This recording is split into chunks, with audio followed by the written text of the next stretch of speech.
Okay, let's dive into something making serious waves right now. We're looking at a stack of articles, Complex, TMZ, Billboard, The Independent, Economic Times, Hot 97, Yahoo. Quite a pile. Yeah, and even some guidance from the California courts themselves on custody and travel. Mm-hmm.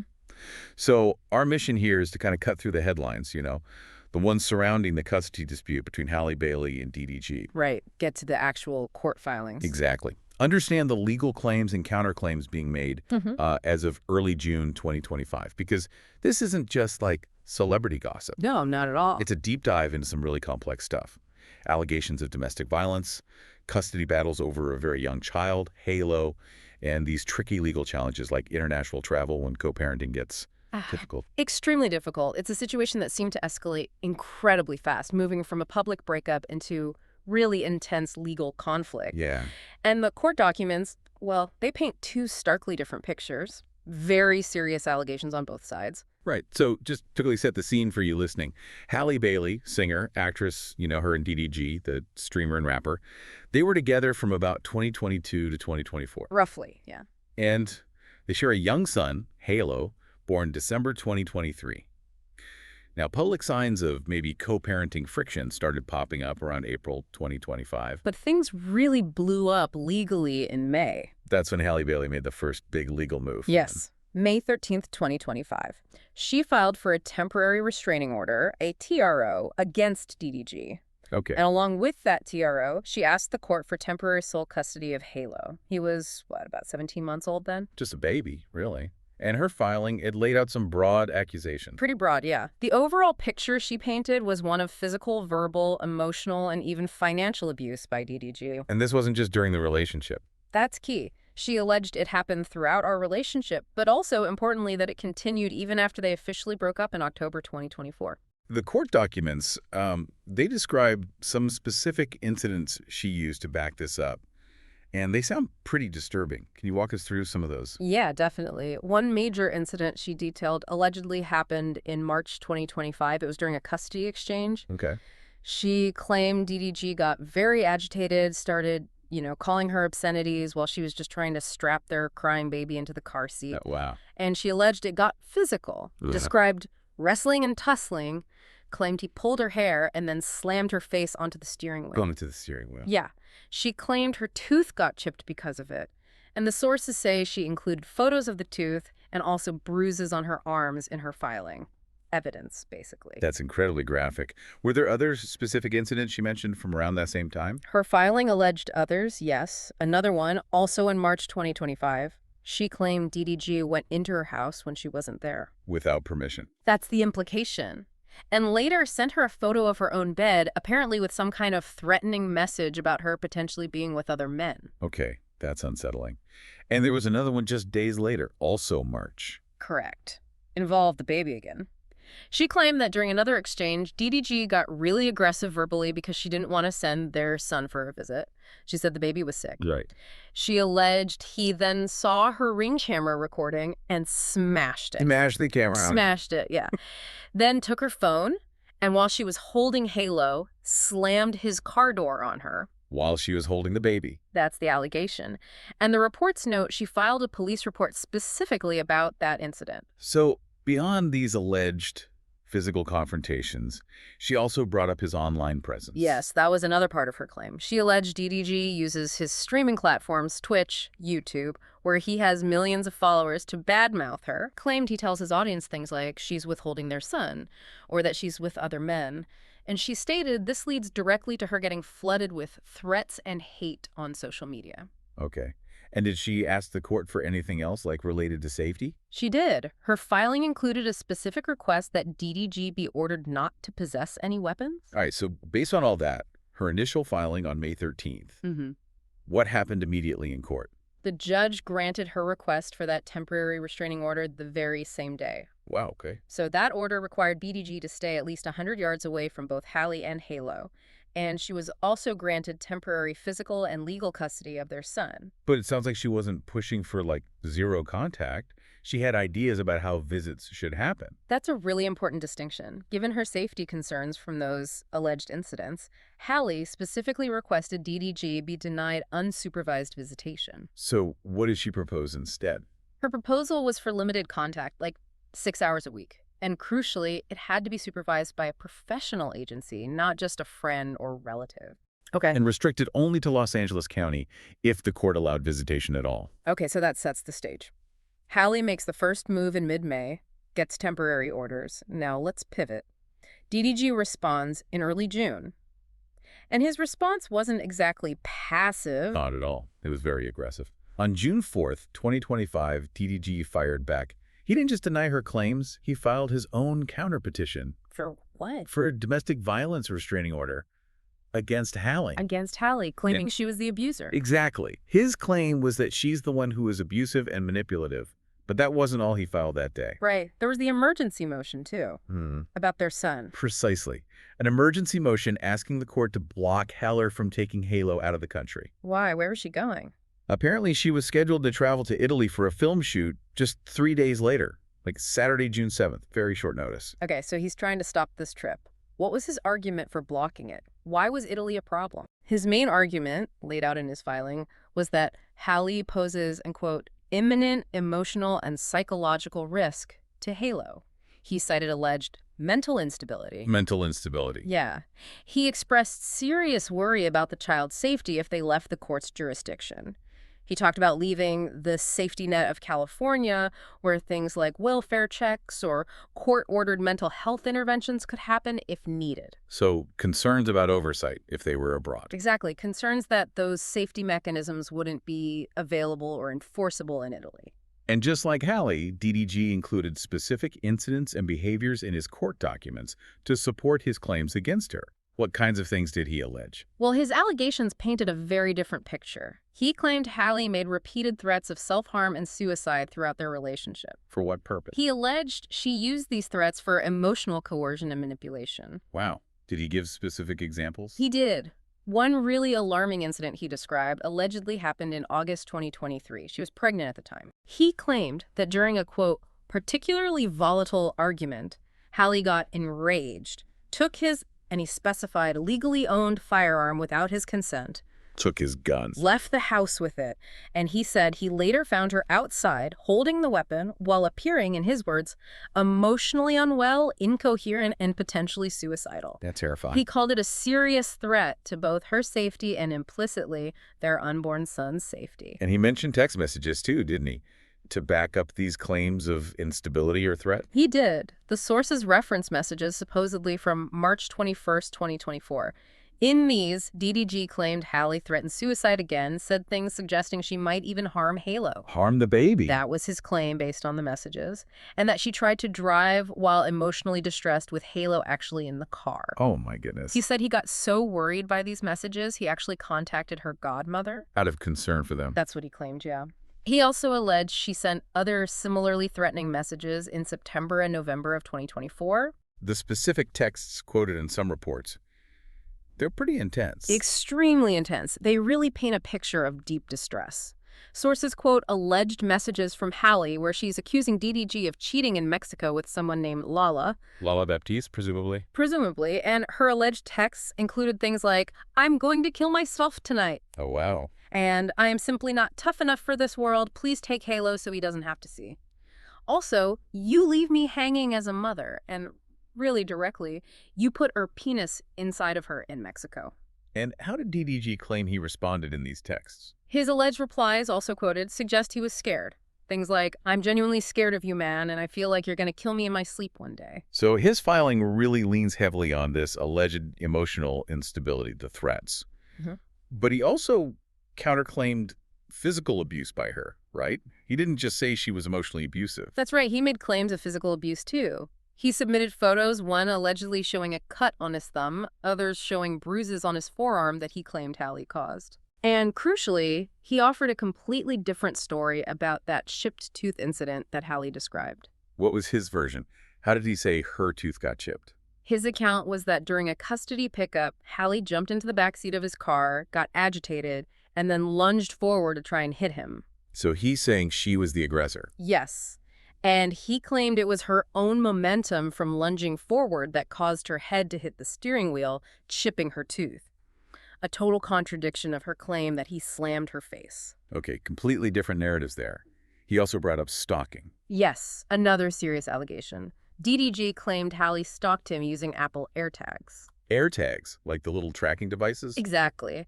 He alleged she hid them in all 3 of his vehicles over several months, from April to December 2023, which was during her pregnancy. How did he find out? He claimed he started getting cracking alerts on his phone, and then, with help from his mother and her fiancé, they searched the cars and found the hidden AirTags. And his mother backed this up. The sources say his mother, Tanya Granberry, provided a statement corroborating that they found the AirTags. Were there any other significant claims in his filing? Yes, a couple more mentioned. One was a claim that Halle had allegedly considered or even tried to have an abortion without telling him. Okay. And he also alleged that Halle uses their son, Halo, as a, quote, tool of manipulation, specifically by blocking his access to the child. So with this whole barrage of counterclaims, the instability, the threats, the gun incident, the stalking, the physical abuse, claims, what is DDG actually asking the court for? His primary request is for sole legal and physical custody of Halo. Sole custody for him. Yes. And his alternative, if the court doesn't grant him sole custody, is that at the very least, all future custodial exchanges must be handled by a neutral third party. And his lawyer really hammered home the risk of that Italy trip, connecting it to these allegations. Absolutely. His attorney, Larry Backman, made arguments emphasizing the potential dangers. Allowing a parent who allegedly has a history of suicide threats, who allegedly armed herself during distress, who allegedly drove upset with the child. Allowing that parent to take a vulnerable infant abroad, away from the court's oversight, away from California's potential intervention mechanisms. That was the core of the argument against the travel. Okay, so DDG drops this bombshell emergency motion and his own TRO request on June 4th, right before Halle's supposed to leave. How did Halle's side respond to that specific emergency filing? Well, Halle's team filed their own documents quickly, opposing DDG's request to block the travel. So she still wanted to go. Yes, she asked the court to explicitly grant her permission to take Halo to Italy, arguing it was necessary for her work for this film shoot. Did she ask for anything else in that response? Yeah. Like about him talking about the case? She did. Her filing included a request for court orders telling DDG, and also his family and friends, to start posting about their son, about the litigation itself, and about Halle on any public platforms like social media, streaming, anywhere. A gag order, essentially. Sounds like it, yeah. Trying to stop the public commentary. And her attorney also responded directly to DDG's counterclaims. What did her lawyer say? Halle's attorney, Terry Levitch-Ross, basically stated that DDG's counterclaims are not accurate, a flat denial. And Halle's side also brought up the timing of DDG's filing, didn't they? Like, why wait until the last minute? Yes, that was part of their argument. Sources note Halle pointed out that DDG waited until June 4th, just 3 days before her planned departure, to file this emergency request and ask for new custody orders. What was her point? She suggested this was suspect timing, alleging that he had basically ignored her attempts to set up monitored visits for him ever since her initial TRO was granted back on May 13th. The implication being he had weeks to address visitation or raise travel concerns, but waited until the 11th hour. This is just incredibly complex. You have these extremely serious and completely conflicting stories from both sides. It really forces the court into difficult territory, dealing with tough legal ideas. Absolutely. Let's maybe unpack a couple of those. We have both of them asking for restraining orders against each other. What does that mean when you get competing requests like that? Yeah, that dynamic where both parties immediately file for protection orders against each other, it's often a sign that communication has totally broken down. Deep, deep mistrust. Right. It puts the court in a really challenging spot right from the start. The judge has to carefully look at the evidence each side presents, try to figure out the facts, and decide if a restraining order is actually justified against one of them, or maybe even both, based on proven abuse or threats. It's not automatic. And their requests also involve different types of custody for Halo. Right. You have legal custody, that's about who makes the big decisions for the child. Health. School, general welfare. Mm-hmm. And then physical custody, that's about where the child actually lives most of the time. Both types can be sole, meaning one parent has the primary right or responsibility, or they can be joint, meaning it's shared. The joint doesn't always mean 50-50 time, right? Exactly. Joint physical custody often doesn't mean a perfect 50-50 split. Now, the temporary orders gave Halle temporary sole physical and legal custody. But the big hearing coming up on June 24th, that's where the court will hear more evidence and consider making more permanent decisions about custody. Okay. And given all these allegations, violence, instability, it makes sense that supervised visitation or exchanges came up from both sides. What exactly is supervised visitation? So, drawing from guides like the ones the California courts provide, supervised visitation basically means that when one parent spends time with their child, there has to be a neutral third person there, watching the whole time. This person is called the provider. And why would a judge order that? Judges typically order it when there are serious concerns about a child's safety or well-being with one parent. Like what kind of concerns? The official reasons include things like allegations of domestic violence, child abuse, maybe a risk the parent might try to abduct the child, substance abuse problems, or significant mental health issues that could impact parenting. Which seems relevant here, given the allegations. Very relevant. Both Halle's request for professionally supervised visits only and DDG's request for neutral third-party exchanges if he doesn't get sole custody, they both reflect this need for safety protocols because of the serious nature of what they're alleging about each other. The whole international travel piece, especially that emergency motion to block it, that adds yet another layer of complexity, doesn't it? Oh, absolutely.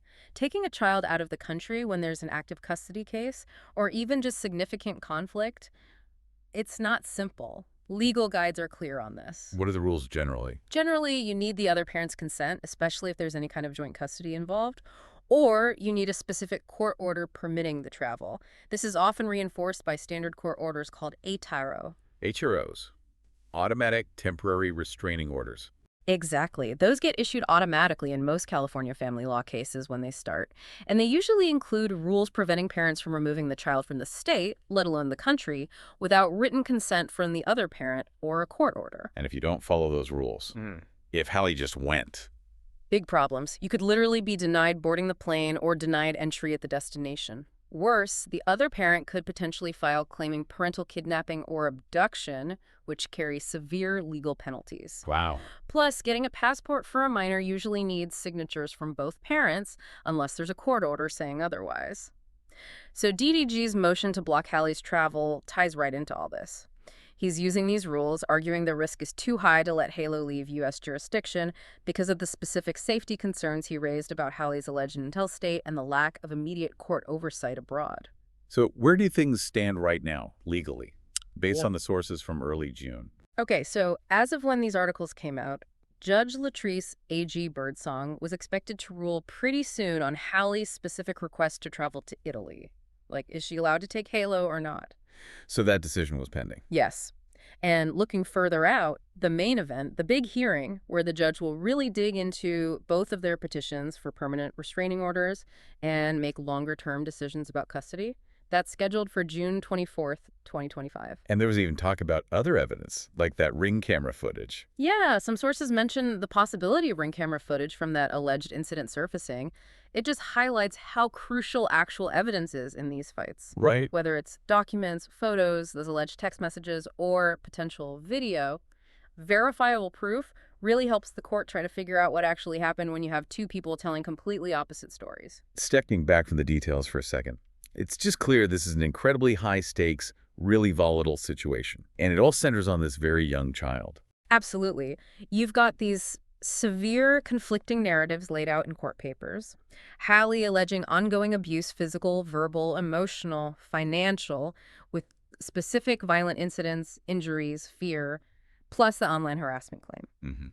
Then DDG firing back with claims of her major mental instability, repeated suicide threats used for manipulation, those disturbing alleged messages about self-harm and potentially harming the child, the alleged incident with the firearm, the alleged driving while distressed with Halo, the stalking claims with AirTags, and his own counterclaims of physical abuse by Halle, plus that totally different version of the chipped tooth incident. It's a lot. And it's all playing out very publicly, forcing the court to make these huge decisions about custody, about whether visits need supervision, and this fundamental question of international travel during such an intense fight, especially with safety and mental health concerns being raised about what happens outside the court's direct reach. It really underscores the massive challenge the court faces here. The judge has to somehow weigh these incredibly serious, often contradictory claims and try to determine the truth, or at least the safest path forward for the child. Yeah. And they have to do it while navigating complex legal procedures around restraining orders, custody evaluations, supervised visitation protocols, and international travel rules. So, wrapping up this deep dive, Hmm. it's fascinating, in a difficult way, to see how these deeply personal conflicts get processed through these very specific legal mechanisms. We've traced the escalation between Halle Bailey and DDG, dissected these severe conflicting allegations from both sides in court violence, distress, threats, stalking. Yeah. We saw the initial temporary orders, then DDG's really forceful counterfiling, including that emergency attempt to block travel to Italy, arguing about mental stability and the lack of oversight outside the U.S. And we've unpacked those key legal ideas involved, the competing restraining orders, the different types of custody, why supervised visitation gets ordered, and the strict rules around taking kids internationally during disputes. It all points towards these critical court dates coming up. And it really makes you think about the incredibly difficult spot the court is in, doesn't it? They have to sift through all this, the pain, the accusations, the counter-accusations, the evidence, the lack of evidence to make decisions that will fundamentally shape a child's life and safety, all while following complex legal procedures. Exactly. It's a stark reminder of the reality judges face every day in high-conflict family law. They're tasked with finding a way forward when the truth itself is contested. The stakes are immense for everyone, especially the child, and the legal tools they have need to be applied so carefully to try and ensure safety and figure out what's truly in the child's best interest. Definitely something to keep reflecting on as this case moves forward.